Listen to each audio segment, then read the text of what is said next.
se producen por dos tipos de reacciones o una mezcla de ambas. Después de una injuria tisular, después de una lesión. Cuando hay un daño tisular, las células, muchas de ellas, ni siquiera es que estén dañadas, no están muertas. Tiene que haber una regeneración, capacidad de algún tejido de reemplazar los componentes dañados, eso por una parte, y sustituirlo por células sanas. Eso es la regeneración. Pero después viene la fibroplasia o cicatrización.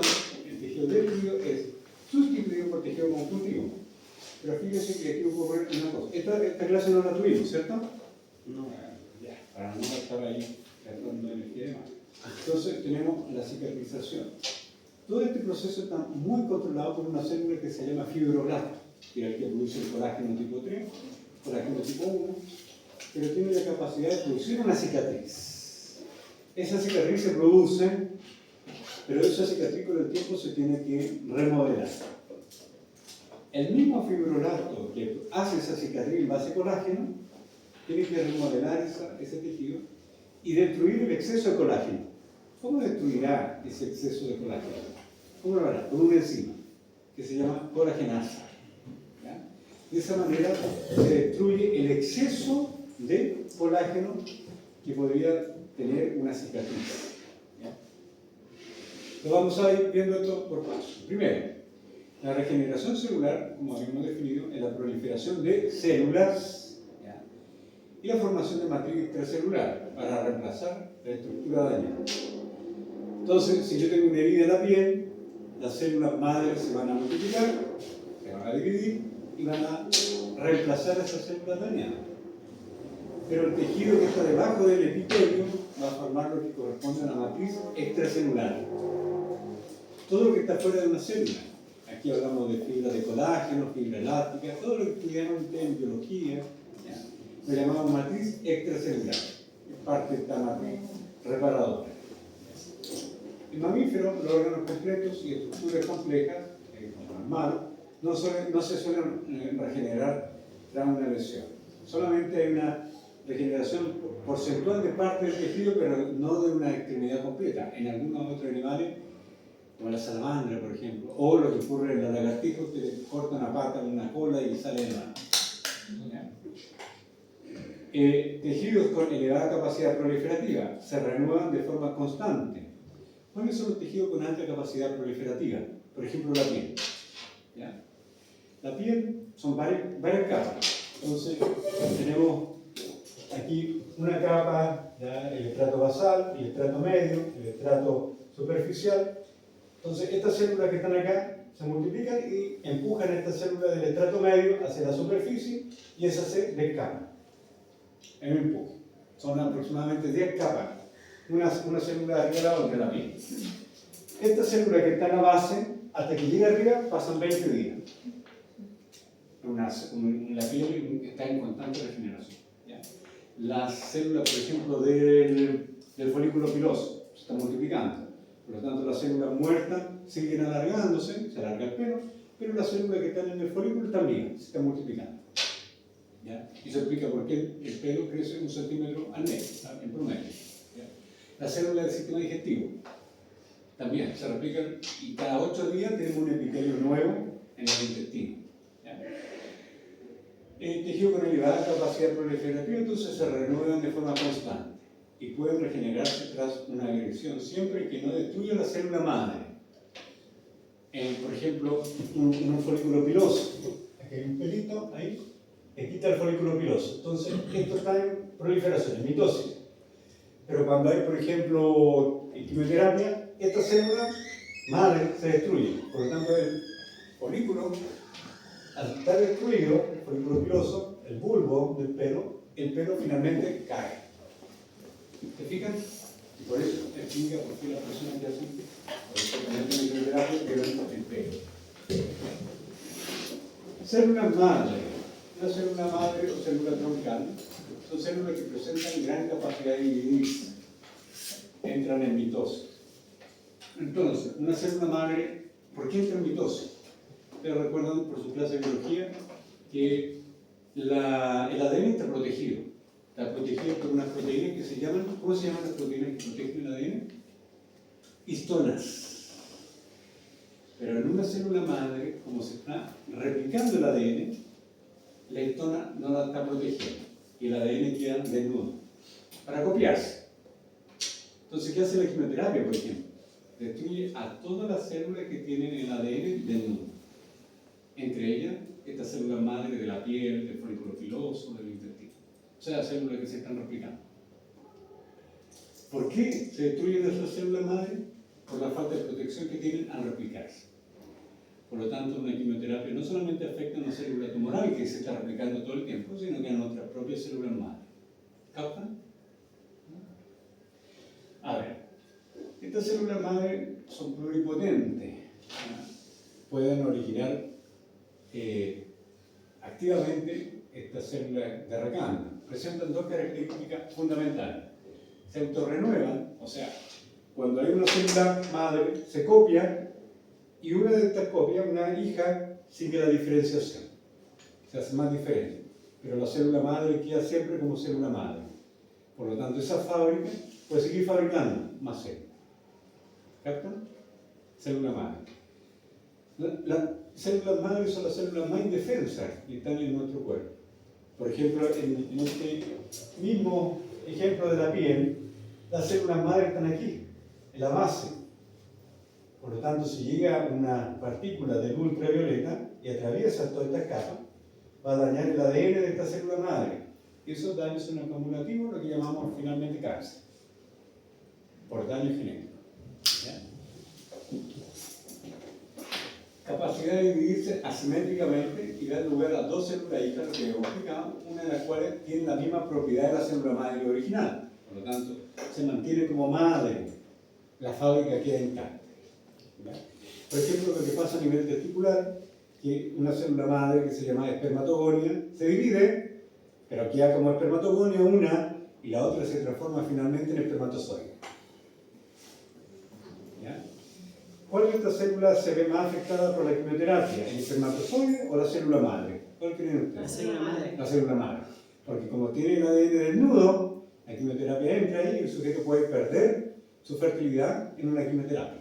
Por lo tanto, a ese paciente se le va a recomendar que guarde espermatozoides congelados en nitrógeno hasta que termine su quimioterapia, después recupere su fertilidad, porque hay un riesgo de que pierda su fertilidad también con la quimioterapia, porque podría matar a todas sus células madre. Entonces, lo mismo pasa, por ejemplo, con una célula tumoral.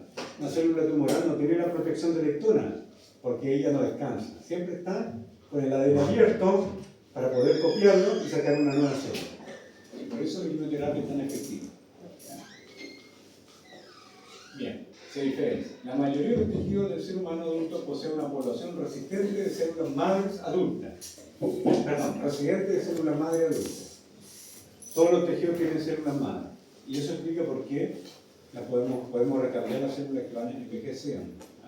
Permite su renovación periódica o regeneración cuando se produce algún daño tisular. Incluso nosotros en la piel tenemos tres capas: la epidermis, tenemos la dermis y tenemos la hipodermis. La hipodermis, que es la capa más profunda de la piel, tiene unas células que se llaman células mesenquimáticas. Esas descubrieron hace 10 años aproximadamente. Apenas 10 años. Pero de esas células mesenquimáticas son tan indiferenciadas o tan inmaduras, ¿ya? Incluso si tomamos el núcleo de una de estas células y la colocamos en un ovocito, podríamos generar un clon humano. Son muy indiferenciadas. ¿Ya? La clonación humana en humanos está prohibida. ¿Ya? Hubo solamente un científico, un argentino, de apellido Sibeli, estuvo acá en Chile, trabajaba en Estados Unidos, pero vino a dar una charla, y él fue el único médico que pudo hacer esto en los tiempos que se podía experimentar con clones, ¿ya? Y llegó solamente hasta un estado muy incipiente, que es el estado molecular en el ser humano. ¿Ya? Hoy día ya no se puede hacer investigación en clonación humana. Bien, tenemos todos estos tipos de células. Fíjense que tenemos células que pueden diferenciarse en un organismo completo, totipotenciales. ¿Ya? La podemos encontrar en el saco vitelino, la placenta, en varios órganos. ¿Ya? Entonces, son células totipotentes. Es importante que aceptan. Por ejemplo, cuando se clonó la oveja Dolly, sacaron una célula de la ubre de la oveja y a esa le sacaron el núcleo, a esa célula de la ubre de la oveja. Lo trasplantaron a un ovocito vacío y se fue el núcleo para acá, en ese ovocito se nucleó y de ahí salió una oveja nueva, nuevecita. ¿Captaron? Esa célula era totipotente. Esa célula es totipotente. Puede originar un individuo completo. Tenemos otro grupo de células que la llamamos pluripotente, que da solamente 3 linajes celulares embrionarios. Esto no creo que lo hayan visto en embriología, ectodermo, mesodermo, endodermo, pero solamente no puede dar origen a un individuo completo, la célula pluripotente. Puede dar origen a muchos tejidos, pero no a un individuo completo. ¿Ya? Puede dar origen al embrioblasto o la masa celular interna también, que es el embrión propiamente nada, pero no a su saco vitelino. La multipotente puede formar un linaje celular, ectodermo, que origina el sistema nervioso, mesodermo los músculos, endodermo los epitelios, son multipotentes. Entonces, a medida que vamos avanzando acá, las células pierden capacidad. Por ejemplo, la oligopotente pueden diferenciarse en pocos tipos de células. Linfoide, estas células las encontramos principalmente en la médula ósea. Pueden dar linfocitos o pueden dar monocitos, pero solamente células de la sangre, nada más. Y finalmente encontramos células que dan origen a una sola cosa, a un solo grupo de células. Por ejemplo, las células madre musculares que solamente dan células musculares o podrían dar origen a algo muy puntual. Por ejemplo, los proeritroblastos ¿a qué dan origen? Solamente a eritrocitos, no tiene otra alternativa. Un megacardioblasto ¿a qué da origen? Solamente a plaquetas, no hay otra alternativa. ¿Ya? Por lo tanto, es una sola alternativa. ¿Ya? Eso es importante para tenerlo en cuenta en la regeneración celular. ¿Ya? Fijamos acá estas 3 líneas celulares. Por ejemplo, un ovocito que es fecundado por un espermatozoide. Aquí tenemos una capacidad totipotente. Pero a medida que se diferencia esto, vamos a tener un embrión, esa zona que la llamamos el embrioblasto, y por fuera el trofoblasto, que aquí no está mencionado, pero tenemos embrioblasto, trofoblasto. Y de acá de este embrión, como lo habíamos visto en la línea anterior, acá, multipotente, de origen ectodermo, mesodermo, endodermo. Eso es lo que estamos viendo. Ectodermo, estas células solamente dan origen al tejido nervioso, mesodermo a los músculos, endodermo más bien a sistema epitelial. Y las glándulas están dentro de esa clasificación de los epitelios también. ¿Ya? Entonces, esta célula que va perdiendo capacidad a medida que va avanzando en el tiempo. Por ejemplo, acá, muchachos, cuando el ovocito recién fecundado, esto se va a dividir antes de esta etapa incluso, y esta célula va a originar a otra célula, y después a otra célula, Y vamos a tener un grupo de células, ¿ya?, que va a tener forma de mora. A ese embrión lo llamamos la mórula. Pero cada una de estas células es totipotente en una mórula. ¿Qué significa eso? Que si yo saco esa célula y la cultivo, podré tener un individuo completo. O coloco esa célula en un útero receptivo de otra madre, puedo tener un individuo completo. Eso significa totipotente. Por ejemplo, si yo fecundo un ovocito, como arriba, de un vacuno de alta calidad, con un solo espermatozoide, de un toro de alta gama, una raza muy buena, puedo tener un embrión con 10 células, y cada una de estas células la puedo separar con inhibidores de calcio, algo que separe estas células, y cada una de estas células la puedo colocar a una madre distinta. Y ahora tengo 10 vacunos, que son clones entre ellos. ¿Captan? Esto mismo puede ocurrir en el humano. En un humano, por ejemplo, el embrión se puede separar y tengo dos gemelos. Un gemelo es el clon del otro que tiene al lado. ¿Ya? Entonces, dentro de esta capacidad proliferativa, tisular significa tejido, tenemos tejidos lábiles, alta replicación, sustituyen células muertas, proliferan siempre y provienen de células madre. Ejemplo, la piel, la sangre y las células relacionadas a la gónada, testículos y ovario. Tejidos lábiles. El mismo ejemplo que estamos viendo acá. Tenemos esta capa donde están las células madres. Estas son las células que se multiplican activamente y van subiendo a medida que van empujando el resto, hasta que finalmente tenemos en la parte superior la queratina. Tejido lábil. Tejido estable, baja replicación, proliferan cuando hay un estímulo, como el hígado y otros más. Por ejemplo, estas células, esto es un lobulillo hepático. Aquí está bajo aumento, pero aquí hay miles de células hepáticas que lo llamamos hepatocitos. Esos hepatocitos naturalmente viven mucho. Cada una de esas células puede vivir hasta 3 años. Mucho tiempo para una célula. Pero si yo saco el hígado, un trozo de hígado, eso se regenera en 2 semanas. Muy rápido. Entonces es estable, está en descanso. Pero cuando se requiere, entra en proliferación de inmediato. ¿Captan? El tejido que está ahí quiescente, en descanso. Pero si se requiere, entra en proliferación. Y las que no entran en división postnatal, hay varias. La neurona, los miocitos, que son las células musculares, tanto los miocitos de los músculos esqueléticos, pero también del corazón, miocardiocitos. Esta célula, una vez que ya la tengo aquí diferenciada, una célula cardíaca, no va a generar a otra célula cardíaca. Está muy diferenciada. Entonces es permanente. Entonces tenemos 3 tipos según su capacidad proliferativa. Tejidos lábiles, ya estable o permanente. Evento de la reparación tisular. Fíjense que acá tenemos primero la inflamación. Ahí ustedes vieron los videos de inflamación, están en línea, son como 7 videos de inflamación. Hizo el profesor Antonio Acuña, me ayudó con eso y la subió. ¿Ya? Tenemos angiogenia. ¿Qué es la angiogenia? Lo mismo que la angiogénesis. Angio significa vasos y génesis nacimiento de nuevos vasos. O sea, tengo una inflamación, pero al mismo tiempo se producen nuevos vasos.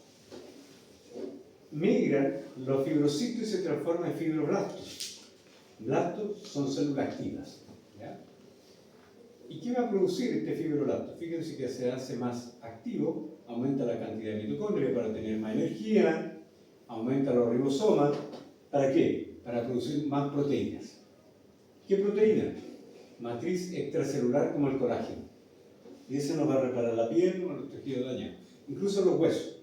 ¿Ya? El colágeno tipo 1 va a reemplazar al tejido dañado. ¿Ya? Entonces, formación de matriz extracelular. Colágeno, fibra elástica, etc. Y finalmente viene la remodelación. O sea, se afina ese tejido. En un comienzo se produce mucho colágeno. ¿Ya? Entonces vamos a tener un cototo. Tejido, un callo óseo. ¿Ya? La piel. Un golpe, acá tengo un poquito de tejido fibrosado, colágeno, ¿cierto?, en exceso, pero después, ese colágeno en exceso tiene que ser eliminado.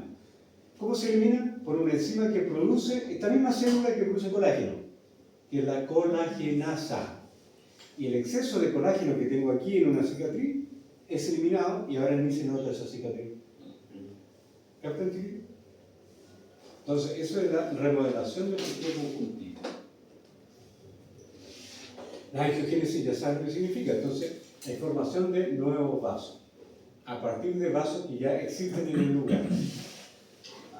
Entonces, si yo tengo un vaso sanguíneo que está aquí, un vaso sanguíneo, y aquí hay unas células tumorales, por ejemplo, esas células tumorales van a producir factores de crecimiento endotelial y van a comenzar a crecer de a poquito, a alargarse los vasos sanguíneos hasta el tumor. Y ahora un tumor que tiene oxígeno, que tiene nutriente, comienza a crecer. ¿Captan? Y ahora esa célula tumoral puede entrar al vaso sanguíneo y viajar a distancia hasta mi hígado o pulmón, y eso es la metástasis.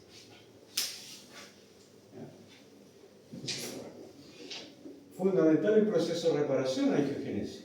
En los tumores, como acabamos de ver en el ejemplo, tejido isquémico, que están con baja perfusión, se tiene que generar angiogénesis. Entonces, en una inflamación crónica se van a generar también vasos nuevos. Distinto a vasculogénesis, que es formación desde cero, de un vaso a partir de células endoteliales.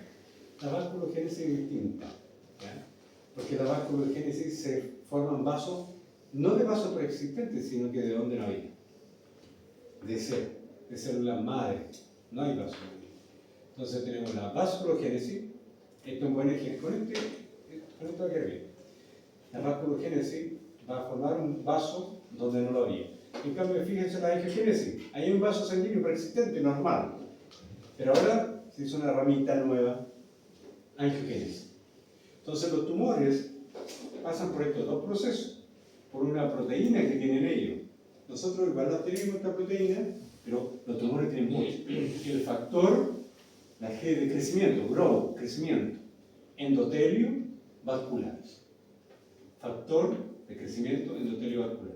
Entonces un tumor como este produce el factor de crecimiento endotelio vascular, está en inglés, se va a producir toda esta angiogénesis y vasculogénesis.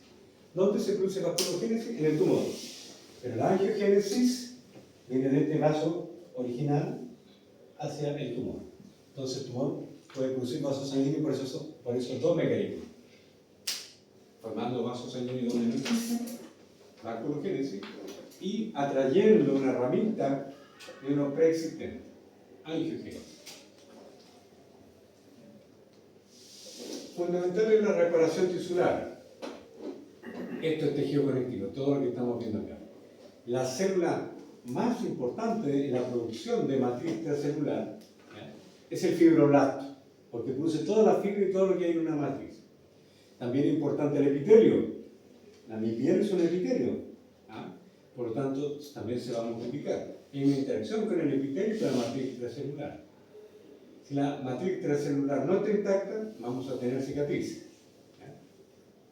Funciones de la matriz extracelular, soporte mecánico para las células, porque las células, fíjense que no están flotando en la nada, sino que están unidas a la fibra de la matriz extracelular. Controla el crecimiento, mantiene la diferenciación. Entonces estas células se depositan, se conectan, como si fuera un andamiaje, a estas fibras de la matriz extracelular. Almacena y presenta moléculas reguladoras, como los factores de crecimiento. Hay muchos factores de crecimiento. Uno de ellos es el factor de crecimiento endotelio vascular. Se produce migración celular, mantención de la polaridad y angiogenia. Todos estos procesos están ocurriendo durante una cicatrización. Las células se mueven, migran, mantienen la polaridad también. ¿Qué significa eso de la polaridad? Las células tienen un polo superior o apical, esta es una célula, y esta es la microvellosidad, este es el polo apical y este es el polo basal. Y mantienen entonces esa polaridad, lo que ocurre con los epitelios. En la curación de una herida, primero inflamación y hemostasia. O sea, primero esta inflamación que va a llegar a un equilibrio, pero también se detiene el flujo de sangre en un comienzo para que no haya pérdida de eritrocitos, se forman coágulos de fibrina en esta primera etapa. Formación del tejido de granulación y se forma nuevo epitelio. El tejido de granulación corresponde principalmente a células que llegan a esta área dañada, pero muchas veces estas células mueren en esa zona. Viene una célula a eliminar todo lo dañado. ¿Esa célula cuál será? Una célula que tiene capacidad fagocitar. Macrófago. Bien. Leucocitos. El leucocito, dentro de estos leucocitos son macrófagos y neutrófilos, en esta inflamación aguda. ¿Ya? Algunos de ellos mueren ahí, y quedan ahí como tejido granulomatoso. ¿Ya? Pero con el tiempo eso se puede reabsorber. ¿Ya? Y finalmente viene la contracción de la herida, que es la remodelación. ¿Qué es importante acá? Una enzima, colagenasa, ¿ya? Que va a dejar esa herida mucho más suave. ¿Qué pasaría si un sujeto no produce colagenasa con su fibroblasto? Porque podría estar esto con una falla genética. La cicatriz va a ser muy evidente, Y a eso lo llamamos queloide. Porque el sujeto le hacen una cirugía, la línea que hace el corte ahí se va a cicatrizar, va a tener colágeno, pero después eso se tiene que remodelar. Y hay algunos sujetos que se hacen una cirugía y después casi ni se les nota. El fibrolato produce una buena cantidad de colágenas. Y hay otros que le quedó, a medida que avanza, le queda peor. Poca colagenasa. ¿Ya? Tejido granulatorio. ¿Ya? Tejido conectivo fibroso que reemplaza el coágulo de fibrina o debajo de la costa. ¿Ya? Se forma desde la base de la herida rellenando, como lo que estamos viendo acá. Muy rojo, ¿ah? Con varias papilas. Ahí se ven como esos levantamientos que se ven medio irregular, levantamiento, con esos granitos que se ven ahí. ¿Ya? Presenta un alto contenido fibrolato, célula inflamatoria. Ya saben lo que están haciendo los fibrolatos, produciendo colágeno, matriz intracelular. La célula inflamatoria ya más o menos saben cuáles son dos, macrófago y neutrófilo, que eso es lo que aparece en la inflamación aguda. La matriz intracelular y vasos capilares, angiogénesis. ¿Por qué? Porque vienen de un vaso sanguíneo que es más profundo. La matriz intracelular se forma a partir de la acción de fibroblasto, ya lo saben, en un principio compuesto por colágeno tipo 3. El colágeno tipo 3 tiene otro nombre, lo llamamos fibras reticulares. Forma una verdadera malla, una verdadera red, que va a sustentar a todas las células para que tengan un soporte por donde caminar. Y también produce el colágeno 1, que es el más resistente. Entonces tenemos colágeno tipo 3 y colágeno tipo 1.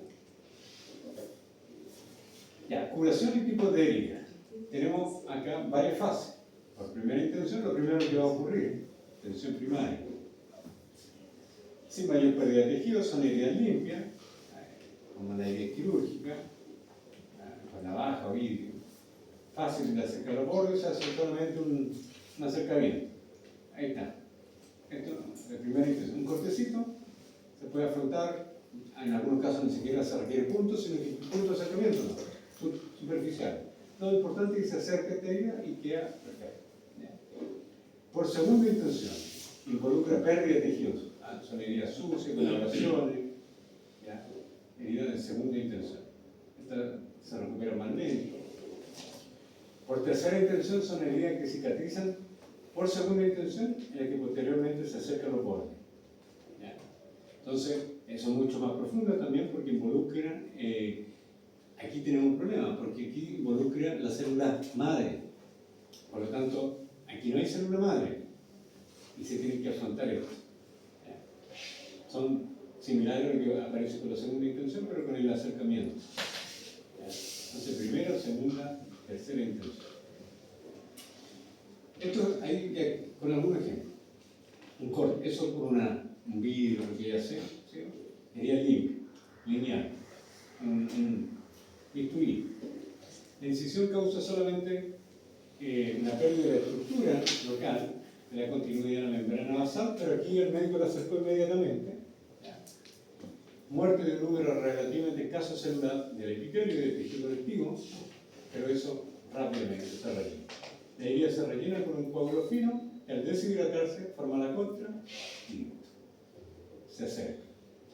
¿Qué creen ustedes, chiquillos? Un sujeto que tiene una herida a este nivel o acá en una articulación, ¿tiene que comenzar a mover rápidamente esa articulación o hay que dejarle un tiempo? Hay que dejarle un tiempo. Un tiempo, pero no muy prolongado. ¿Por qué? Porque si es en una articulación, por ejemplo, aquí en una articulación me corté y se produce fibra de colágeno. Si yo no tiro el dedo, podría quedar con el dedo con una contractura, porque las fibras de colágeno solamente se reorganizaron sin movimiento.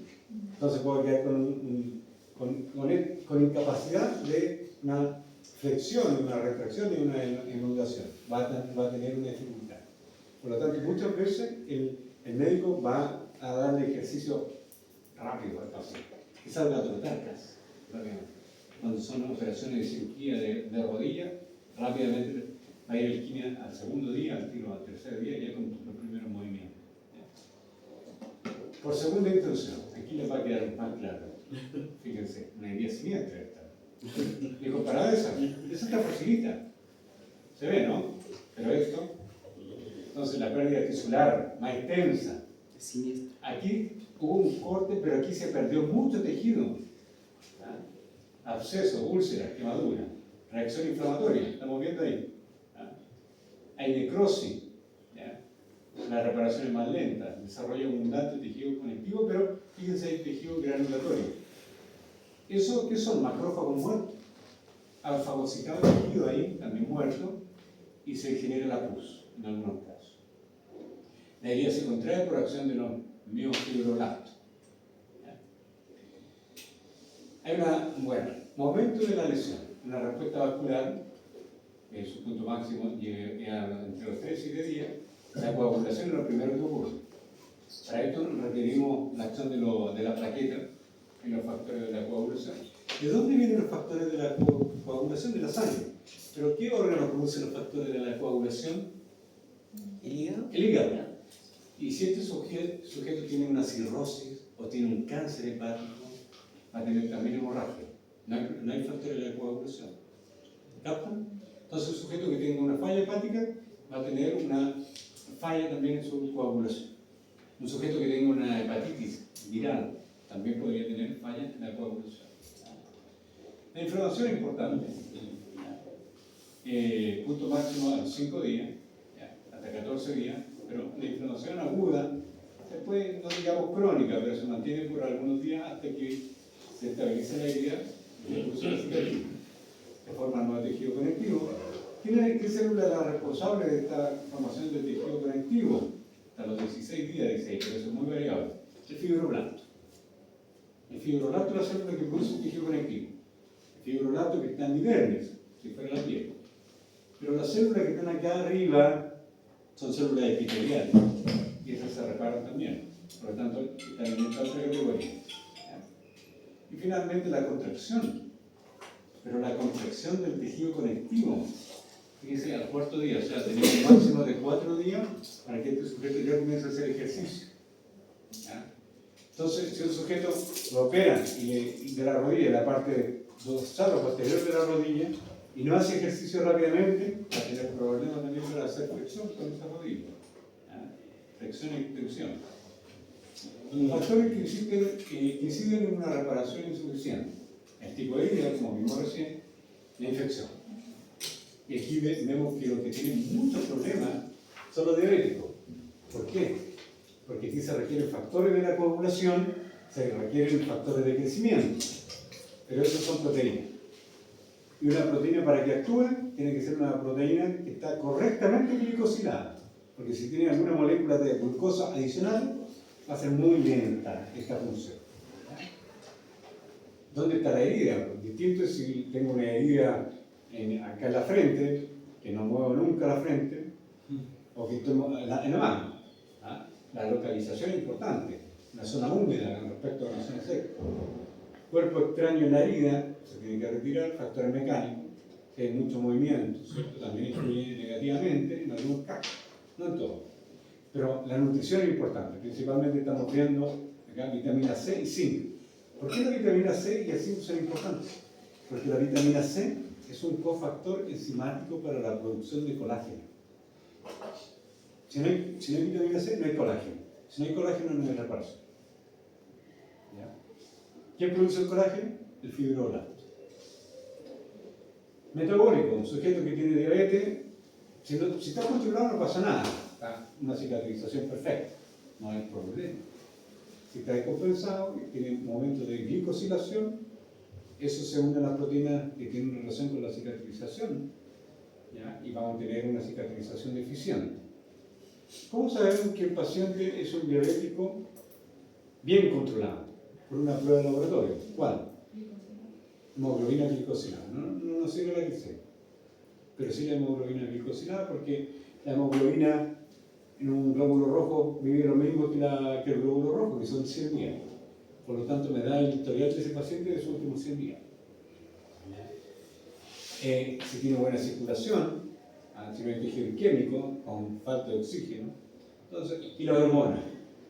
El cortisol, ¿qué creen ustedes? ¿Favorece la cicatrización o la empeora? Lo favorece. No, el cortisol lo empeora. La empeora. ¿Por qué? ¿Por qué poder hacer eso? ¿Qué es la hormona del estrés? La hormona del estrés que transforma la proteína en azúcar. Es un glucocorticoide el cortisol. ¿Captaron? Entonces, ¿qué hace el cortisol? La proteína la envía hacia el hígado y el hígado te genera glucosa. Pero yo no quiero glucosa para reparar, quiero proteína. Entonces, un sujeto que tiene mucho cortisol, que tiene mucho estrés, su cicatrización es algo más lento. ¿Ya? Acá tenemos algunos ejemplos de esta cicatrización. Deshicencia, apertura espontánea de una estructura. Se fueron los puntos. Y la ulceración. O sea, una mujer que le hacen una cesárea y se abrieron esos puntos, eso es deshicencia. ¿Ya? Los queloides, como estamos viendo acá, o cicatrices hipertróficas. Queloides. Es una cicatriz muy grande, hipertrófica en este momento. ¿Ya? Y finalmente, la retracción. Excesiva retracción. Cuando se forma el colágeno y retrae los tejidos en una última etapa, y el sujeto tiene este problema que no puede tirar la articulación de manera total. Entonces podemos tener insuficiencia del tejido granulatorio, ¿ya? Con deshicencia o ulceración. Aquí tiene un problema incluso formar la cicatriz. ¿Ya? Y acá se forma un exceso. O podría ser por una falla en la formación de colagenasa, que no remodeló esta zona. ¿Ya? Y la retracción. ¿Ya? Dudas con respecto a las heridas antes de pasar a hormonas. Está fácil, ¿no? Fácil lo de la herida. Bien, veamos entonces hormonas. Una consulta. Sí. Dijo usted que la vitamina C era un factor enzimático para la formación de colágeno. Correcto. También El dijo zinc. la vitamina y también dijo el zinc. Sí. Y el zinc también tiene la misma función. La misma función. Favorece la estructuración del colágeno. Ya. Sin zinc y sin vitamina C, incluso hay una patología que se llama escorbut, que falta de vitamina C. Si usted no toma vitamina C, no se produce el colágeno que recubre al diente y que lo une al hueso alveolar. Entonces, si no hay esta fibra de colágeno recubriendo el diente en su raíz, el diente se cae. ¿Capta? Y en el caso del herpes, por ejemplo. No, el herpes no tiene relación, porque del herpes zóster es usted. No sé, tiene que interesar el herpes porque. No, claro, pero ahí no tiene relación con la capacidad regenerativa del paciente, porque lo que hace ese virus, por ejemplo, en el epitelio, contamina el epitelio bucal, pero esos virus para replicarse mata la célula en la cual se está replicando, y eso forma la herida. ¿Hasta cuándo? Hasta que llega al sistema inmune. Ahora, naturalmente, casi todos tenemos, o toda la población tiene ese virus, porque todos se andan besuqueando con todo, ¿no? Ahí esa es la manera de transmisión.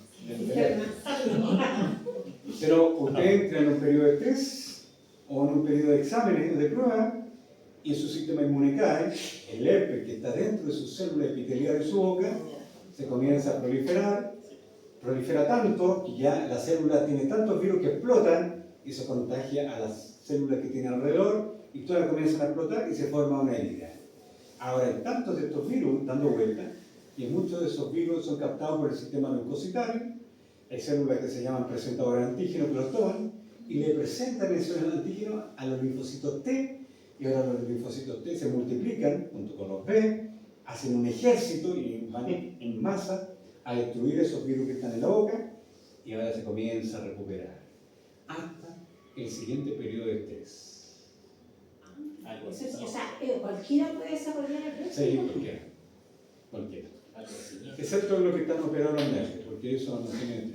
Pregunta, Chino. Profe, hay algo que no me quedó claro, la angiogénesis. Sí. ¿Es parte de la inflamación crónica o es parte del tumor que la crea? Son de las dos. O sea, no es solamente que sea de la crónica y el tumor saque provecho de eso para retroalimentarse. Participa tanto en inflamación como en cáncer. Ah, ya. Entonces, la angiogénesis, que es la formación de vasos de uno preexistente, por ejemplo, si yo tengo acá una herida de una inflamación, también se produce un nuevo vaso. ¿Para qué? Para que el sistema inmune, el sistema leucocitario, vaya a eliminar estas células que están destruidas durante el proceso inflamatorio, un daño de tejido. Hizo en el 15, se rompieron y fibras de colágeno en el tobillo, los macrófagos tienen que llegar, pero ¿cómo van a llegar rápidamente? Claro. Formando un puente, un vaso sanguíneo, angiogénesis.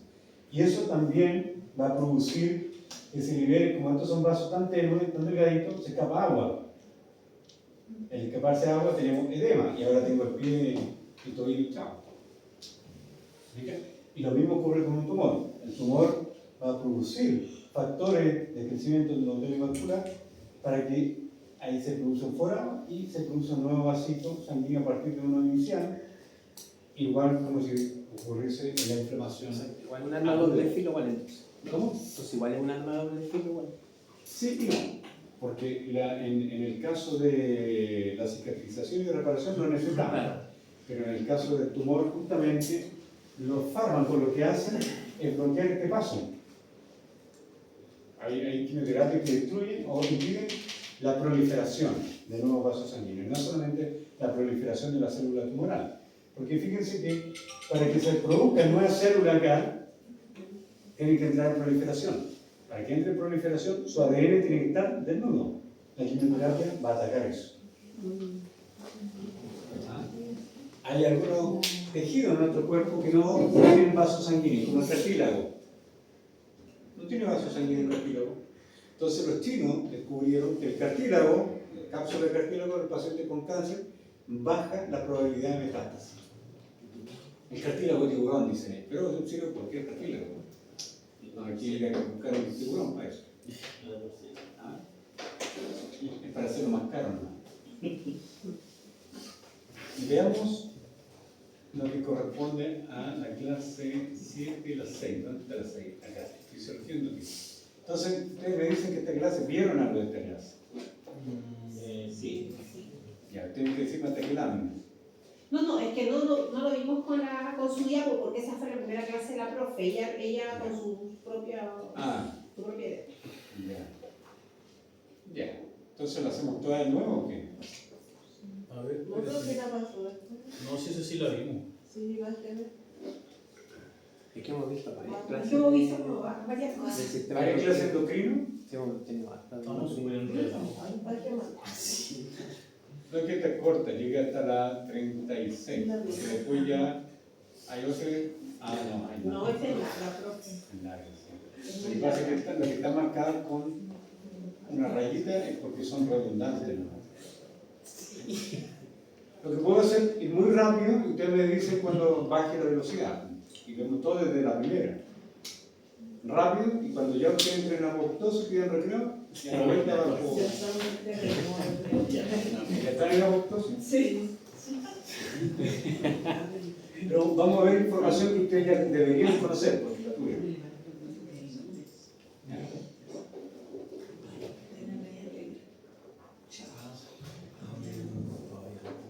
Ya chiquillos, comencemos entonces con el sistema endocrino.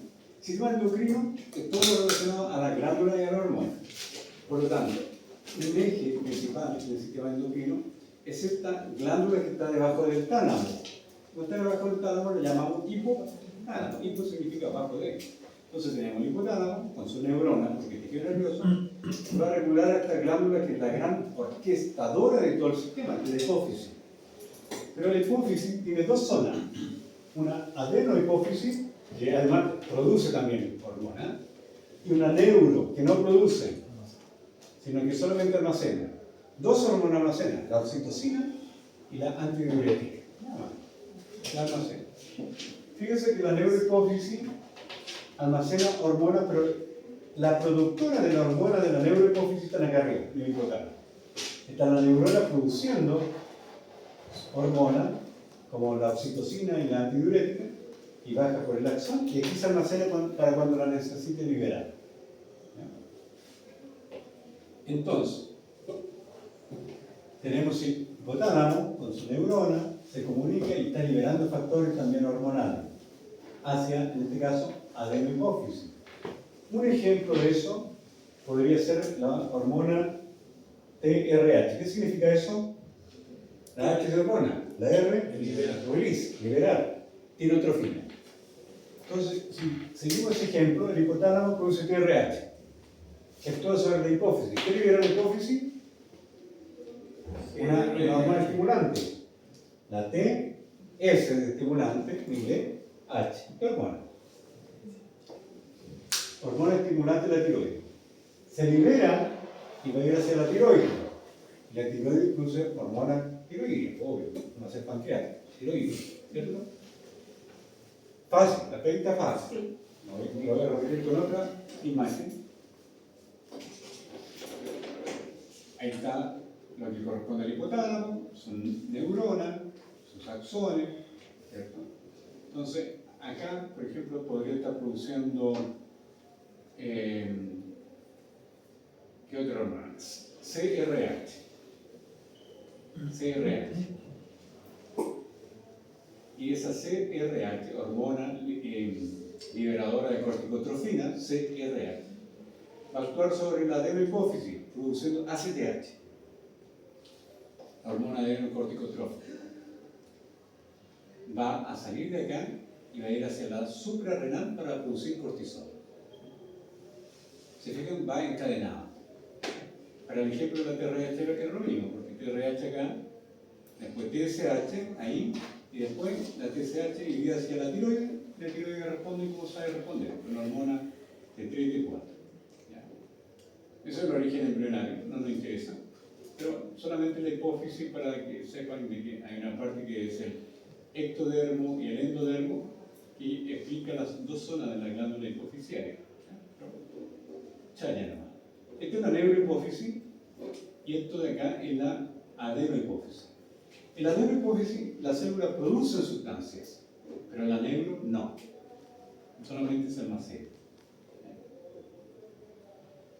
Esto es más enredado, pero en el ejemplo de la TRH, TSH y T3, T4 queda clarísimo. Vamos a utilizar otro ejemplo más adelante para que se vaya entendiendo de a poquito. Hormona neurohipofisial ya también la conocen. La arginina vasopresina, llamada antidiurética o ADH. La ADH. Su nombre dice para qué sirve, lo vimos también en fisiología, la antidiurética. ¿Cuál será el estímulo para que se libere esta hormona antidiurética? Que el sujeto tenga sed. Y vamos a bloquear la diuresis, no va a querer ir a orinar más porque se liberó la antidiurética. ¿Qué hace la antidiurética? En los tubos colectores, ya tenemos un tubo colector, aquí tenemos, ya no me queda espacio, tubo colector ahí, y aquí va la orina, una orina primitiva. Pero ¿qué hace la ADH? Forma poros de agua en este epitelio. Entonces el agua que está a punto de transformarse en orina se va al tejido conectivo donde hay un vaso sanguíneo y ahí entró ese vaso sanguíneo que está ahí. Entonces se impide la pérdida de agua a través de esa acuaporina. Aqua significa agua. ¿Qué hace la oxitocina? También lo estudiamos en fisiología, ¿cierto? Fíjense que aquí durante el parto se dilata el cuello uterino y eso genera un estímulo suficiente para que se produzca más oxitocina en el hipotálamo y la que está en la hipófisis se libere. Se libera la oxitocina. ¿Y qué tengo como consecuencia? La contracción del músculo liso, que forma el miometrio. Por lo tanto, el miometrio se contrae y impulsa hacia afuera entonces este efecto. ¿Captan? Lo mismo pasa con la glándula mamaria. El bebé después nace y aprieta el pezón de su madre. ¿Y qué va a ocurrir? Por una vía aferente, por una aferencia, va a llegar hacia el hipotálamo y la hipófisis, y como resultado, la madre va a liberar oxitocina. La oxitocina va a llegar a todos esos músculos lisos. ¿Y donde hay mucha musculatura lisa? En una mujer que está en esta condición de lactancia, la glándula mamaria. Entonces, la musculatura de la glándula mamaria se contrae también como si fuera el útero. ¿Y qué produce eso como consecuencia? La eyección de la leche. Y se alimenta. A ese mecanismo lo llamamos retroalimentación positiva o negativa. Positiva. Porque el estímulo genera más reacción y la reacción genera más estímulo. O sea, el estímulo... Profe, para entender, cuando usted dice negativo es como que Freno. da freno a... Claro, claro. A ver, voy a ver si hay un ejemplo más adelante. No. Por ejemplo, ahí está, pero eso es más enredo. Si yo tengo la TRH, después tengo la TSH, después tengo la triyodtironina y la tetrayodtironina. Esto va a frenar la hipófisis y va a frenar al hipotálamo. Eso es retroalimentación negativa. Pero acá, en el caso de la oxitocina, solamente tenemos retroalimentación positiva. Porque acá el feto, o sea, el bebé, ya hace rato mismo feto, el bebé produce el estímulo, se genera liberación de oxitocina, genera más contracción de la glándula mamaria, y a su vez de vuelta, el bebé vuelve a apretar y tenemos aquí un circuito que se retroalimenta infinitamente, hasta que el bebé ya se sació, ya no se produce más oxitocina.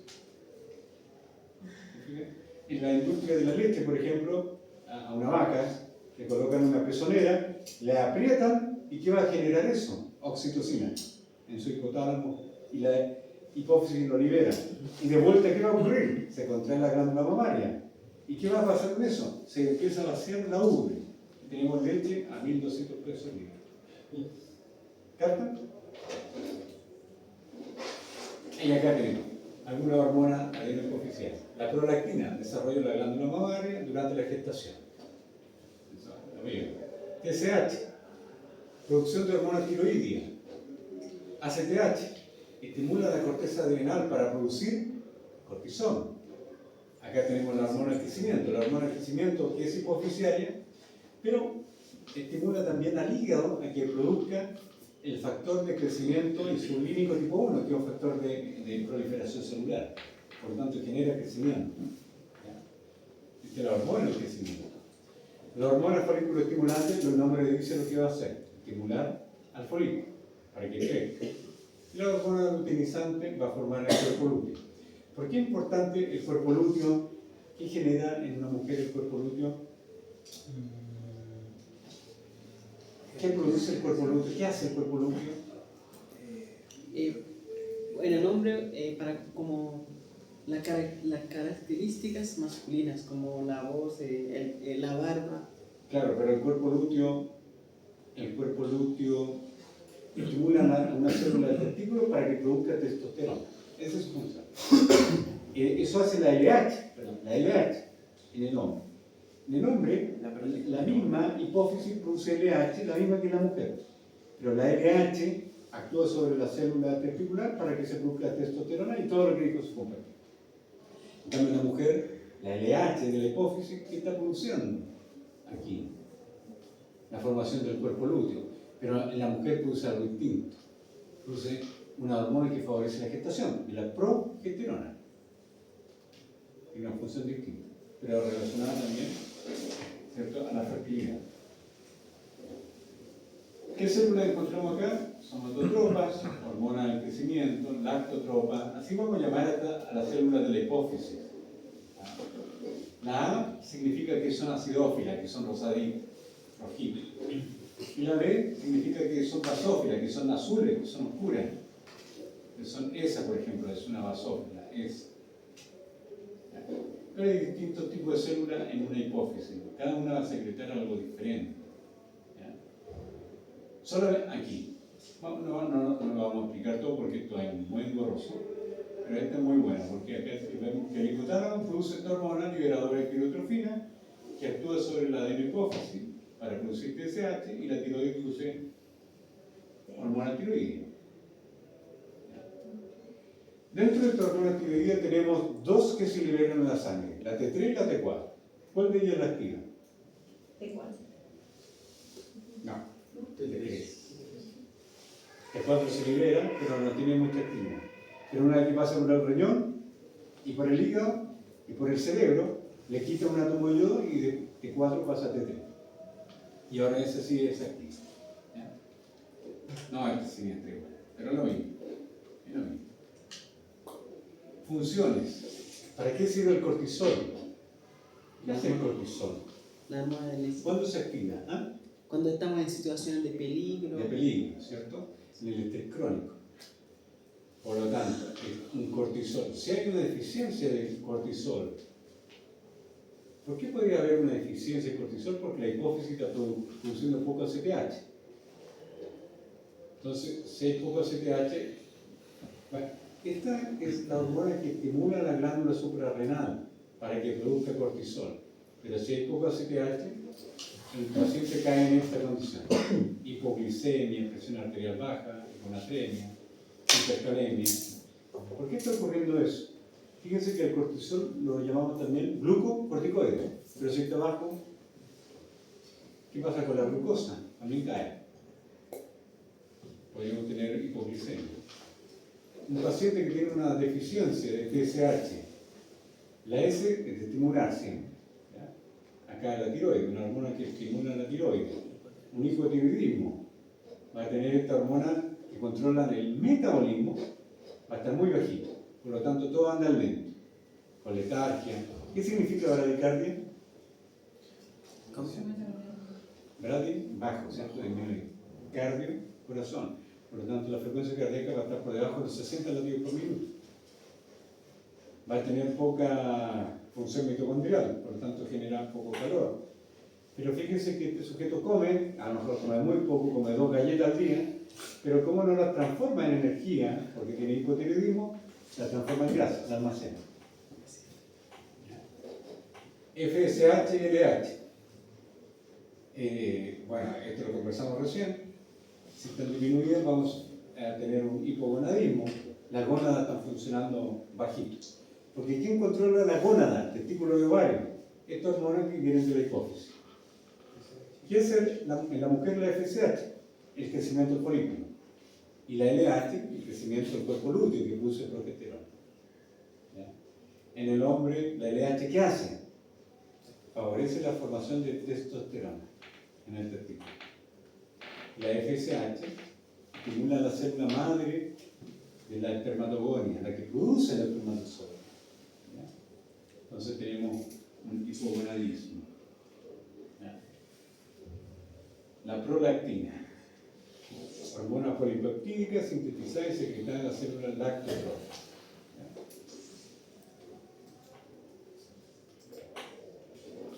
Tomemos un descanso, chiquillos. Tomemos un descansito chiquitito. ¿Ya? Tomamos un descanso de 10 minutitos, ¿anda bien? Vamos a pero ella no oxigenarse. Aquí leí. Ya, recuerden que los PDF tienen más materia, pero esa materia, chiquillos, de los PDF también se evalúa, es parte de, solamente que complementa lo que decimos. Son textos mucho más largos, entonces, en vez de que ustedes estén buscando información en un libro o en internet, digan ese PDF. Bien, muy rápido. Y algo ustedes ya pueden entender. Por ejemplo, el hipotálamo produce prolactina. Ya. Pero fíjense cómo viene se desencadena la producción de prolactina de una manera muy directa. Porque el hipotálamo controla a la hipófisis. ¿Por qué la hipófisis produce prolactina? Fíjense que esta glándula comienza a crecer, a aumentar de tamaño, se produce la diferenciación de la glándula mamaria, proliferación, ramificación. La glándula comienza a crecer, pero al mismo tiempo comienza a producir leche. Por lo tanto, estos adenómeros se van a llenar de esa sustancia. Pero eso no es suficiente como para que la glándula mamaria inyecte la leche. Por lo tanto, requiere el estímulo hipotalámico hipofisiario de la oxitocina para que se libere ciertos subproductos. Pero hay una hormona, que es la dopamina, que va a inhibir a la hipófisis en la producción de prolactina. Por lo tanto, la hormona encargada de regular este ciclo de la producción de leche es la dopamina. Una hormona que en este caso actúa de manera inhibitoria. Aquí después ven un poquito más la explicación de esto. La suprarrenal. La suprarrenal, nosotros encontramos dos segmentos grandes. Uno es la corteza y la otra es la médula. ¿Ya? Pero recuerden ustedes que en la corteza encontramos tres zonas. Una zona que es la glomerular que produce aldosterona. ¿Para qué sirve la aldosterona? Para regular la presión. ¿Y cómo lo hace? Molecularmente. La aldosterona. ¿Pero bueno, tejido? ¿Sí? ¿Cómo? El angiotensina 1, la angiotensina 2. Sí, pero eso viene antes de la aldosterona. Pero, Lo que hace es sacar líquido del riñón. ya, ¿cómo? Porque tenemos renina, angiotensina y aldosterona. Pero yo no estoy preguntando con lo anterior, porque la angiotensina produce aumento de la presión por contracción. Hace la tensión de un vaso, la angiotensina. Pero la angiotensina 2 estimula la zona glomerular, que es la zona más periférica de la suprarrenal, a producir aldosterona. ¿Pero qué hace la aldosterona? Relaja los vasos para... No lo relaja. Produce sodio, ¿Qué pasa con eso? Ahí está. ¿cierto? Saca el sodio del riñón para... ¿Y lo coloca dónde? Quinto paso. La aldosterona. La aldosterona, chiquillos. ¿Qué hace la aldosterona? Lo saca, lo lleva a la páncreas.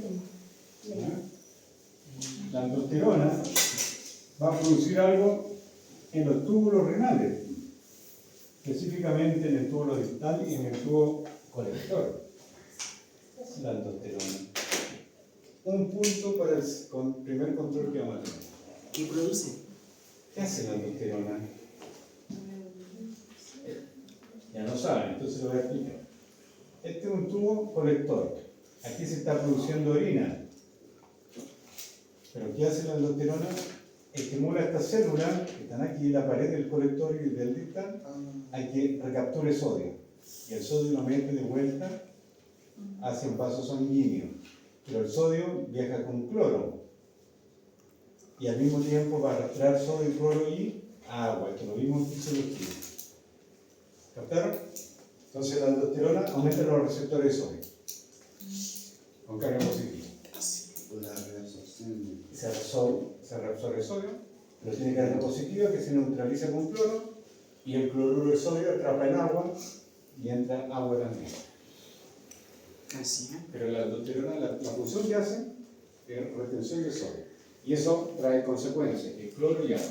Como consecuencia, aunque no es su función, pero como consecuencia, ¿qué pasa con la presión arterial del paciente ahora? Ahora como... Disminuir. Se regula.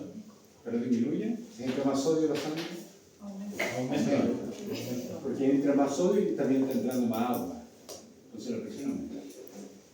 La zona fascicular produce cortisol, que es un glucocorticoide, o sea, hace que el hígado produzca glucosa. Si usted pelea con un diabético, mala idea porque lo estresa y ese cortisol provoca la producción de glucosa, gluconeogénesis. ¿Capta? Entonces un sujeto que está estresado, a lo mejor la misma cantidad de metformina o de insulina no le hace tanto efecto. Tiene que regular su glicemia aumentando la dosis de metformina o de insulina. La zona reticular produce andrógenos, hormonas sexuales masculinas. Andro significa hombre. Y acá la zona medular, que es la parte interna, produce dos hormonas, que es la adrenalina y la noradrenalina. Y también se le puede llamar epinefrina y norepinefrina, ¿no? Ok, entonces ya lo sabemos. Glomerular produce aldosterona. Se le llama mineralocorticoide a la aldosterona porque justamente está la corteza de la suprarrenal favoreciendo la reabsorción del mineral, como del sodio. Mineralocorticoide. La zona fascicular, glucocorticoide como el cortisol, algo de esteroides sexuales, muy poquito. La zona reticular, muchos esteroides sexuales, como los andrógenos, androstenediona, un poquito de testosterona, y la médula también estaría produciendo acá adrenalina y noradrenalina, que en la anterior lo habíamos visto como epinefrina y norepinefrina, que son parte del sistema simpático. La adrenalina estimula nuestros músculos, parte del sistema nervioso simpático autónomo también. Son 5 los principales hormonas que se producen en la corteza. Entonces ya nombramos la aldosterona, cortisol, junto con el cortisol, corticosterona, en la misma zona fascicular, dehidroepiandrosterona y androstenediona, esto es más en la zona reticular. Estas dos hormonas que estamos viendo acá son hormonas sexuales que están produciéndose en esta zona que es la reticular. Se producen más de 30 hormonas esteroideas en la corteza adrenal. Hay algunas más relevantes que las que hemos mencionado acá. Hay varios glucocorticoides, ya, con actividad mineralocorticoide, pero las más importantes son estas. así revisamos el cortisol, pero fíjense que hay sustancias que se pueden, que tienen propiedades moleculares similares, como la prednisona, dexametasona, hay varias. Pero fíjense acá, la dexametasona, esto es un corticoide esteroideo, tiene 30 veces más potencia que el cortisol. Aquí hay que tener cuidado con este fármaco es muy peligroso, en extremo peligroso, porque la dexametasona produce también, como es tan potente su actividad y un antiinflamatorio muy fuerte, produce la contracción de la musculatura lisa y se puede contraer la musculatura del riñón y de los nefrones, y el sujeto puede perder capacidad funcional en sus riñones por un exceso de dexametasona. Los corticoides son metabolizados en el hígado y eliminados por la bile y por el riñón, siempre y cuando el hígado esté sano. Por lo tanto, fíjense un sujeto que está consumiendo corticoides y se le ocurre desviar la atención del hígado a que procese, por ejemplo, alcohol. Entonces, el corticoide tendría una vida media más larga o más corta, el fármaco, el medicamento en general. Si el hígado funciona mal, la vida media del fármaco será mayor o menor. Menor. Mayor. Porque el hígado es el encargado de eliminar y de matar ese fármaco y eliminarlo a través de la orina. Pero si el hígado no está funcionando bien, el fármaco puede dar vuelta eternamente porque no hay procesamiento hepático. No. ¿Se fijan? La regulación. Miren, acá tenemos el hipotálamo que produce CRH y el estrés puede actuar sobre el hipotálamo. Acá tienen una complicación. La corteza prefrontal, donde está nuestra personalidad, ¿cierto? Se comunica también con el hipotálamo y el hipotálamo produce CRH, hormona liberadora de corticotrofina, que actúa sobre quién? Sobre la adenohipófisis, produciendo hormona adreno-corticotrófica. ¿Captan? Y eso va hacia la suprarrenal. ¿Hacia qué parte específicamente de la suprarrenal? Hacia la zona que produce cortisol. En la corteza. Cortisol, corteza. ¿Cuál de las tres zonas produce cortisol? ¿La glomerular, la fascicular o la reticular? Glomerular. No. Ah, La glomerular produce aldosterona. entonces la última. Tampoco. En la fascia. La única que no nos Ahí, entonces no, esa. La zona fascicular. La hemos visto hace 3 minutos y medio. Falta el café hasta ahora. ¿Se fijan? Cortisol aquí.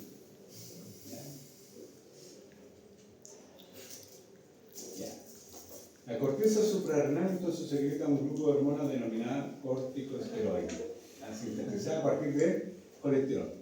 Y eso le da una ventaja a esta hormona de la corteza suprarrenal, que son los corticosteroides, porque el colesterol fácilmente atraviesa la membrana plasmática y tiene un efecto rápido. Porque los corticoides derivan del colesterol y eso favorece el paso a través de membrana.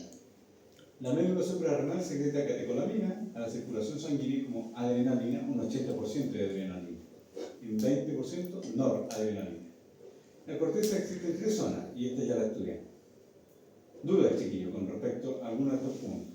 Glomerular, aldosterona, fascicular, estos 3, pero predomina el cortisol, y la reticular, hormonas sexuales masculinas, andrógenos. ¿Dudas de acá? Bien. Fisiología suprarrenal. Esto ya lo saben, estamos redundando en lo mismo. Hipotálamo plus hormona liberadora de corticotrofina. Actúan sobre la adeno o la neuro. Adeno, produciendo hormona adreno, o adeno también se le puede llamar adeno o adreno lo mismo. Cortico. Adenocorticotrófica. Cuando hay trofismo significa que la estimula, ¿a quién? A la suprarrenal, porque adrenocorticotrófica, a la adrenal. Se llama suprarrenal porque está arriba del riñón, pero también lo podemos llamar adrenal porque está adyacente al riñón, está arriba, adyacente al riñón. Entonces la glándula suprarrenal o adrenal produce glucocorticoide. ¿Qué hace el glucocorticoide? Como el cortisol, bloquea la hipófisis y deja de producir ACTH. Feedback negativo. Feedback negativo porque también puede bloquear el hipotálamo y no hay hormona liberadora de corticotrofina. De esa manera los niveles de cortisol son estables en el ser humano en un ciclo circadiano de 24 horas, donde más alto en ayuno, en la mañana. ¿Por qué a las 6, 7 de la mañana es tan alto el cortisol? ¿Por qué creen ustedes? ¿No vale maestro? No, a las 9 ya no, a las 9. El examen se toma a las 9. A las 9, porque son flojos los tecnólogos de laboratorio. No todos, a las 9 puntos se tiene que tomar. A las 9. ¿Está estandarizado que es el laboratorio? Sí, Claro. Ah, pero en ayuno. en ayuno. Sí, hay cambio, pero a las 9 ustedes ya han pasado, ya llevan una hamburguesa y... Sí, pues. No. Yo digo en condiciones no de examen, condiciones naturales. ¿Por qué? ¿Pero por qué? A ver. Una décima para el próximo control. Es por el nivel de estrés, profe, Porque en la noche el cuerpo empieza a hacer todo el proceso hormonal. No, está como... Como Son muy grandes. manos de abogado, así queriendo que rescatar esa décima. A ver. ¿Por qué el cortisol es tan alto en la mañana? En ayuno, a las 7 de la mañana, a las 8. Porque hay que eliminarlo. No, pues sí, alto. No lo está eliminando. Porque despertamos así como, y como se dice que se estimula por cuando... Ah, yo sé. No. Porque no Es queremos es por la vigilia del sueño que se vea melatonina en las noches, No. en la mañana Usted no. No. Es porque como que la gente se despierta, piensa en lo que va a hacer y eso. Nuestro estómago es- Parece. Por el sol. Porque no queremos despertar. Ya les voy a decir. Lo que pasa es que durante la noche, a ver, durante el día ustedes han estado comiendo. Ahora recién algunos se tomaron café o una galletita. Esa es glucosa que no nos vamos a consumir porque después vamos a llegar a casa, vamos a conversar con los familiares, ver un poco de tele, ordenar un poco, nos vamos a ir a acostar. Esa glucosa que acaban de consumir hace 15 minutos atrás, no la consumieron, sino que la almacenaron como glucógeno en el hígado. Y ese glucógeno tiene una cantidad de horas que va a durar, 5 horas, 6 horas, 7 horas, dependiendo de la cantidad de glucógeno que tuvieron de reserva durante el día mientras comieron el desayuno, almuerzo, 11 y la última comida. Pero se agota rápidamente. ¿Ah? Una vez que se agota, ya no tenemos de dónde sacar más glucosa porque se agotó, por lo tanto tenemos que fabricar glucosa, gluconeogénesis. Y el cortisol es nuestro salvavidas, un glucocorticoide. Entonces va a transformar aminoácidos en glucosa y de esa manera donde no teníamos glucosa, ahora tenemos. ¿Para qué? Para que la glucosa entre la célula, se desdoble en 2 moléculas de ácido pirúvico y tenemos ATP. No. ¿Y por qué el ATP es necesario? Porque el corazón tiene que seguir funcionando. Aunque no hayamos tomado desayuno, pero eso tiene que seguir funcionando. Por eso el cortisol es elevado siempre y cuando el sujeto no tome desayuno. Pero si usted toma desayuno a las 6 de la mañana, el cortisol no va a tener esa alza a las 9 de la mañana. ¿Se fija? Tiene que estar en ayuno para tener un pico. Es malo tener el cortisol elevado. Es malo tener el cortisol elevado de manera crónica. Hay una enfermedad que se llama el síndrome de Cushing, pero si usted lo tiene constantemente elevado por estrés, ¿qué le pasa a sus proteínas? Se transforman en glucosa y lo predispone a la diabetes. Y otra cosa importante es que el sistema inmune se nutre de proteínas para generar anticuerpos, para generar más células. Si usted está estresado, no genera células del sistema inmune y un resfriado le dura el doble o el triple de lo que le debería durar. Porque el sistema inmune está en depresión, porque el cortisol está elevado por el estrés. Entonces, si usted está pensando en que se va a enfermar, está nervioso por los exámenes y se sugestiona, produce estrés, sube cortisol y su mente termina enfermándolo porque bajó su sistema inmune. Después su compañero al lado tose o estornuda. Esas pocas moléculas que entraron a su sistema respiratorio son suficientes para enfermarlo porque usted lo pensó o porque está estresado. ¿Y eso qué quiere decir? Que la proteína, en vez de generar leucocitos o anticuerpos, están generando glucosa. Duda, está acá aquí. Enfermedad de Addison y su insuficiencia suprarrenal primaria por daño en la corteza suprarrenal. Insuficiencia suprarrenal secundaria por disminución de ACTH. Hiperplasia suprarrenal congénita por déficit de alguna enzima necesaria para la síntesis de cortisol y aldosterona. No hay cortisol, no hay aldosterona, la hiperplasia suprarrenal congénita. Vamos a ver algunos ejemplos aquí. Enfermedad de la Addison. Insuficiencia entonces suprarrenal primaria. Destrucción del tejido adrenal, adrenocortical por cualquier causa. El 90% del tejido debe encontrarse destruido para que aparezcan signos de la enfermedad. Déficit cortisol y aldosterona. Si no hay cortisol, el paciente no genera tanta glucosa. Por lo tanto, podría caer en una hipoglicemia. Y aldosterona. ¿Ya? Hay un déficit de aldosterona. Por lo tanto, ¿qué fallaría acá? La recaptura del sodio. Por lo tanto, no podría regular bien su presión. Si el sujeto corre una maratón que requiere meter sodio de vuelta, ¿cierto? Por la aldosterona, no la va a tener. Por lo tanto, la regulación de su presión arterial no va a ser tal y cae en una hipotensión y se va a desmayar. ¿Se fijan? Causa inflamación a causa del sistema inmune, por una infección, un infarto hemorrágico, cáncer o medicamentos. Cualquier elemento que dañe la corteza de la glándula suprarrenal podría producir una enfermedad de Addison. Pero tiene que estar muy dañado el tejido. Fíjense que aquí dice que el 90% del tejido debe encontrarse destruido y que aparezcan síntomas de esta enfermedad. Esta es la clínica, con debilidad muscular generalizada, anorexia, pérdida de peso, hipoglicemia. ¿Entienden por qué la hipoglicemia, cierto? Especialmente matutina, porque no hay cortisol, que era aquel salvavidas que nos entregaba, ¿cierto? Glucosa. ¿Ya? Trastornos menstruales, diarrea, muchas problemáticas. ¿Ya? Insuficiencia suprarrenal secundaria. ¿Por qué la llamamos secundaria? Fíjense que es suprarrenal, pero secundaria. El problema, ¿dónde está, chiquillos? Fíjense, en esta hormona. ¿Quién produce esta hormona? ¿Qué glándula produce ACTH?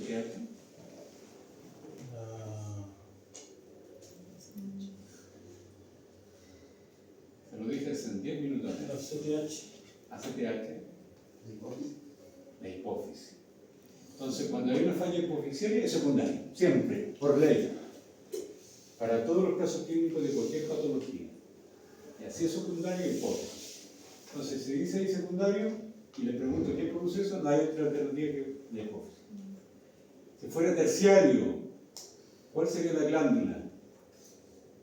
Una más arriba todavía, pero está afectando la suprarrenal. Pero más arriba, que está a nivel cerebral ya. ¿La adenopófisis? No, es la hipófisis. El hipotálamo. ¿Y qué hormona sería? Hipotalámica. No. El ¿Qué cortisol. hormona sería? No, ¿qué hormona produce el hipotálamo? Ah, qué hormona produce. El hipotálamo produce esta. TSH. Ah, sí. Hormona liberadora de corticotrofina. Pero después la hipófisis produce ACTH. Y después la suprarrenal produce cortisol. ¿Captaron? Entonces, si la falla está en la suprarrenal es primario. Si la falla está en la hipófisis es secundario. Y si la falla está en el hipotálamo es terciario. Ahí sí, pues. ¿Fácil? Ahora lo entiendo. Fácil. Ahí está. Sí, sí. ¿Cómo tomas agua? Ahí dice, mire, freno de la hipófisis, administración crónica de corticoides. ¿Por qué si usted coloca corticoide en un paciente tiene una insuficiencia suprarrenal secundaria? Porque aquí dice administración crónica de corticoides. Por ejemplo, un sujeto que tiene asma y se coloca puff de salbutamol con corticoides todos los días, día por medio. Como cliente frecuente, el cortisol con salbutamol porque tiene asma. ¿Por qué produce una disminución de la CTH? Pero fíjense que estamos como un freno en la hipófisis. El sujeto se está colocando cortisol todos los días, lo está inhalando. Pero recuerden que podríamos tener ese eje también. Hay un feedback negativo. Feedback negativo, por lo tanto no se produce CTH y no hay cortisol. Se afecta la hipófisis, principalmente, más que la hipotálamo. ¿Ya? Lesiones tumorales, hiperpigmentación. Hiperpigmentación, esto es interesante. ¿Por qué se podría producir hiperpigmentación? Sí, perdón, sin hiperpigmentación. Pero en algunos casos, ¿en qué caso cree usted que se podría hiperpigmentar un paciente? Cuando está embarazada. O cuando tiene resistencia a la insulina. Cuando tiene resistencia a la insulina, ahí se activan unas células que son los melanocitos. Y se hiperpigmenta. Acá no se hiperpigmenta. Pero en un caso de un paciente, por ejemplo, a ver, vamos a ver más adelante, porque creo que tengo ahí esto de la enfermedad de Addison. Acá está Cushing. Después vamos a retornar con esto. Veamos Cushing para poder explicar ese punto. El síndrome está causado por una enfermedad, por una exposición prolongada a cantidad excesiva de corticosteroides, el cortisol. ¿Ya? Podemos dividir esta patología en ACTH dependiente. Entonces la causa de este paciente que tiene mucho cortisol es el exceso de ACTH, que podría ocurrir en qué caso. Si el sujeto tiene la hipófisis, un adenoma hipofisiario, un cáncer hipofisiario, podría producir mucho ACTH. ¿Ya? Por eso lo llamamos ACTH dependiente. Si el ACTH, pónganme atención porque eso va a explicar la lámina anterior, si el ACTH está abundante, ¿cómo va a estar el nivel de cortisol? Alto, ¿cierto? Pero podría estar en otro paciente, el ACTH normal o bajo incluso, pero igual estar con el cortisol elevado. ¿Cuál creen que podría ser una causa de que ese paciente tenga el cortisol elevado y el ACTH por el suelo? ¿Qué paciente podría tener cortisol muy elevado? Si que no sea una causa que se lo esté inyectando, que no sea un medicamento. Que no sea diabético. ¿Por qué podría estar un paciente con el cortisol muy elevado? Claro, no diabético, muy elevado, pero el ACTH bajo. Tal vez paciente dializado. No. Fíjense, ACTH independiente, o sea que no el cortisol está elevado, da igual si está el ACTH como esté, porque dice independiente. Voy a retroceder unas láminas, chiquillos, después, para que acá ven. ¿Dónde se produce el cortisol? Aquí, ¿cierto? ¿Cuál fue el estímulo para la producción de cortisol? Normalmente el ACTH. Estamos bien hasta acá, ¿cierto? Ya. Si no hay ACTH y hay cortisol elevado, dígame, la causa más obvia. Es como. ¿Estrés? No, porque el estrés genera ACTH alto. En una situación así como de peligro. No. Esto produce cortisol, pero el sujeto no tenga estrés, no tenga nada. No. ¿Se rinden? No. Déjeme pensar un poco. Si tiene alguna patología. Sí, pero ¿cuál? ¿Por qué está elevado?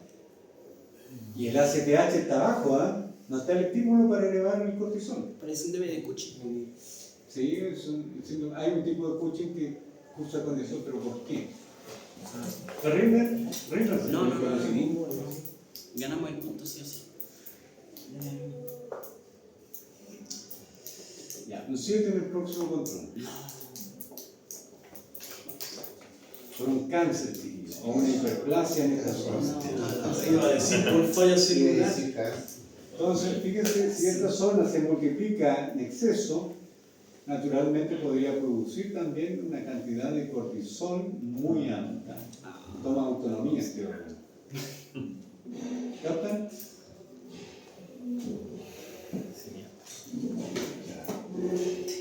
Está siniestro. Ahora, por ejemplo, si un paciente tiene un tumor hipofisiario, podría producir mucho ACTH, ¿cierto?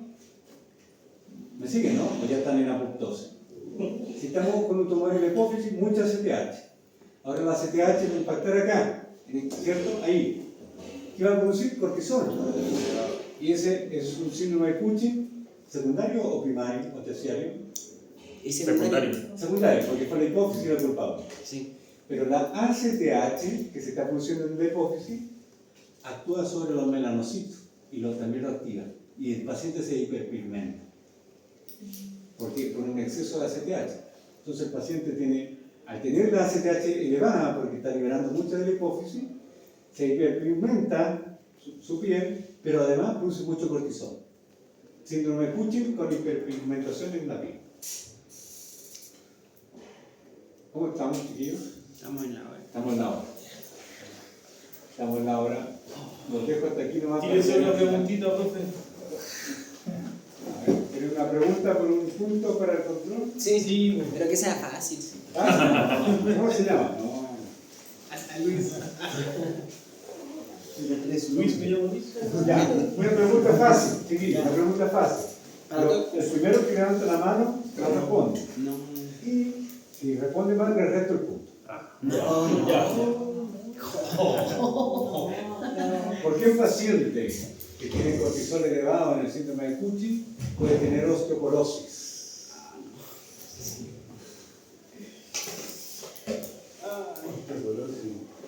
¿Qué es eso? Primero, ¿qué es la osteoporosis? Poros de los huesos, poros. Destrucción de los huesos. Por el fibroblasto. Me debo un punto ya. ¿Por qué el cortisol actúa ¿Cómo? porque el cortisol actúa sobre el hueso para liberar calcio? No es su función liberar calcio, la parte hormonal. Porque genera muchas hormonas. ¿Se rinden? No. ¿Deficiencia de aldosterona? No. Ya 2 puntos para el próximo control. Un 7, ya un 7. Un 7 y no da el control.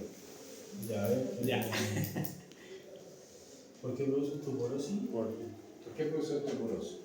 Un paciente que tiene cortisol elevado. ¿Sí? Porque no se libera el calcio del... No. ¿Pierde colágeno?